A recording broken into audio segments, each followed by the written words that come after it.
La fiaba dell'eliocentrismo. Oggigiorno, contrariamente alla conoscenza pubblica, l'eliocentrismo si basa ancora interamente su presupposti, dove si assume che il Sole è fermo. Si presume che la Terra gira su se stessa ad una velocità di migliaia di chilometri orari. Si presume che la Terra orbiti attorno al Sole una volta all'anno alla velocità di 107.000 chilometri orari. Si presume che la Terra sia inclinata sul suo asse di 23 gradi e mezzo. Si presume che anche l'atmosfera terrestre ruoti a 1700 km/h all'equatore, mentre ai poli è nulla, mantenendo uccelli, nubi, jet ed aerei in perfetta sincronizzazione. Ma l'atmosfera gira più velocemente, come si evince dal video che trovate su Indice Alfabetico dal titolo Atmosfera si muove verso est più veloce della rotazione della Terra. Si presume che le stelle non si muovano attorno alla Terra, come è stato osservato da chiunque sia vissuto in tutta la storia. Si presume che il motivo per cui la Terra ha un diametro dell'orbita terrestre di 300 milioni di chilometri attorno al Sole non produce alcuna parallasse stellare evidente perché le stelle sono distanti troppi trilioni di chilometri, mentre, secondo la legge del quadrato all'inverso, non può essere. Trovate la playlist completa spulciando, sempre sulla pagina web Indice Alfabetico, Anni luce impossibile, playlist del canale Kryptonite Physics. Se anche solo una di queste ipotesi è falsa, allora l'intero modello eliocentrico cade a pezzi e nessuna di queste è mai stata dimostrata. Nessuno ha mai dimostrato che la Terra ruota. Nessuno ha mai usato fatti verificabili per dimostrare una qualsiasi di queste cose. Effetto Coriolis e pendolo non dimostrano nulla. Nuovamente cercate le voci attraverso Indice Alfabetico, pendolo o effetto Coriolis e scoprite le falsità di queste dimostrazioni.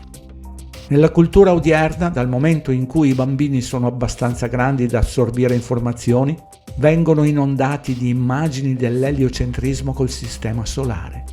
Fin dall'infanzia ci fanno assorbire l'idea che l'eliocentrismo è ovvio, come il mare Mediterraneo.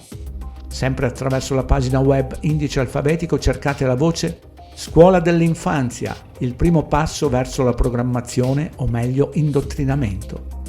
Siamo cresciuti nei mondi fantascientifici di Star Trek, Guerre Stellari, dove le galassie sono infinite e non ha senso nulla di tutto ciò.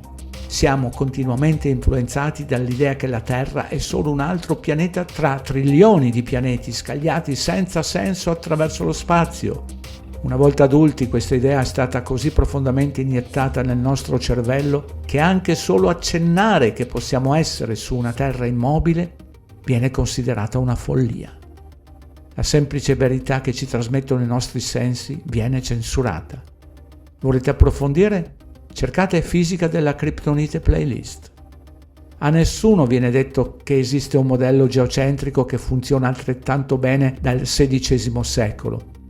A nessuno viene detto che l'uso del modello eliocentrico è basato su asserzioni filosofiche secondo cui la Terra non potrebbe essere al centro dell'universo. Eppure viene facilmente ammesso dagli astronomi moderni che non esiste una reale differenza tra un modello eliocentrico e un modello geocentrico. Citazione dall'astronomo Sir Fred Hoyle.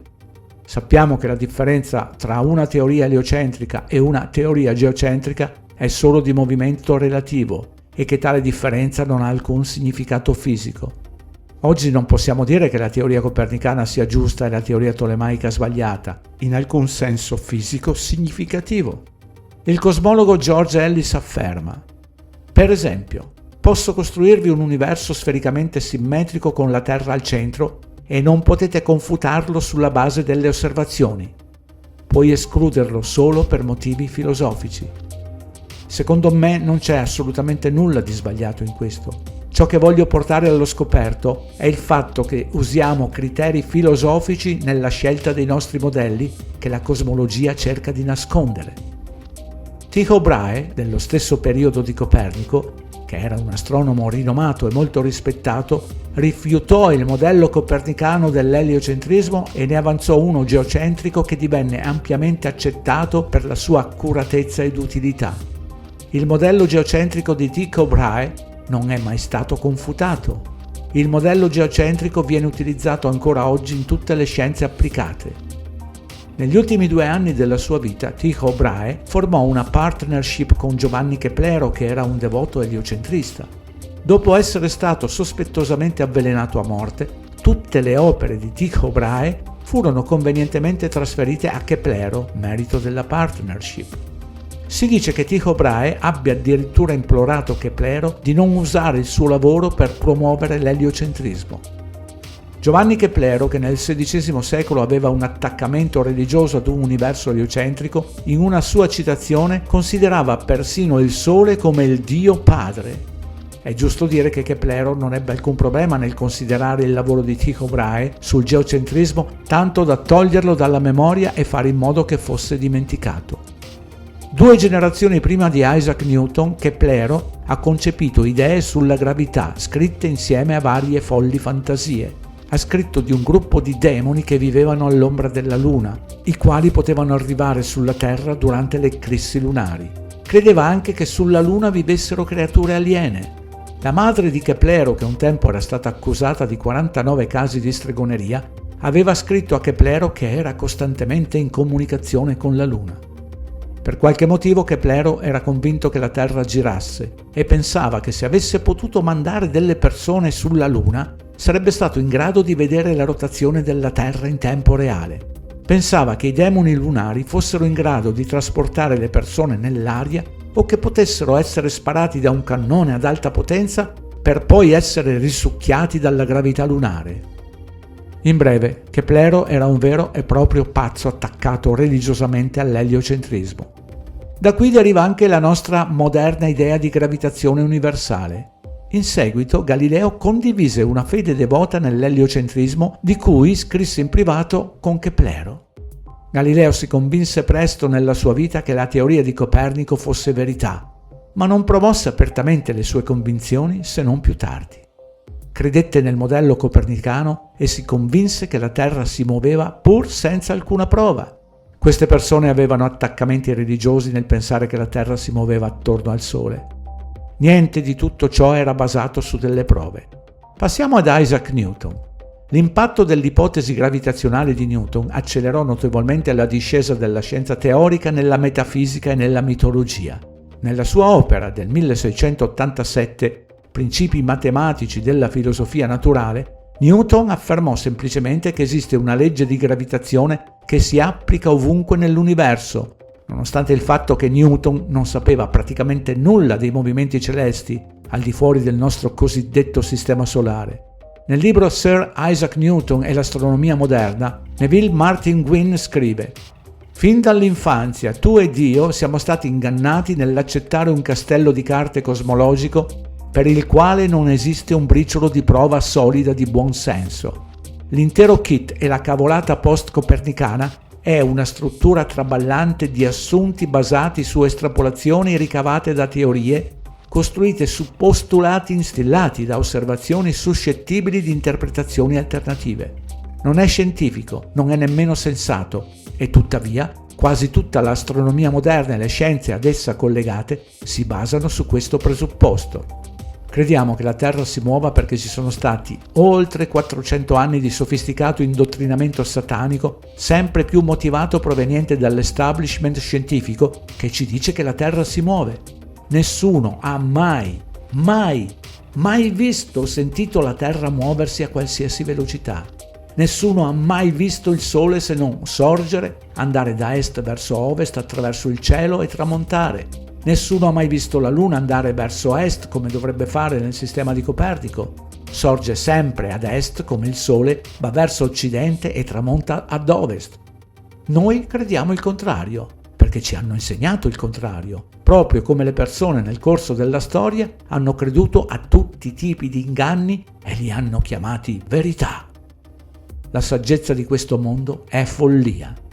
Il pubblico si è fidato dei fisici forse più di ogni altra organizzazione o di ogni altro gruppo, ma col tempo le persone impareranno che i fisici non sono immuni dalle perverse correnti motivazionali dei tempi più di quanto lo sia qualsiasi altro professionista.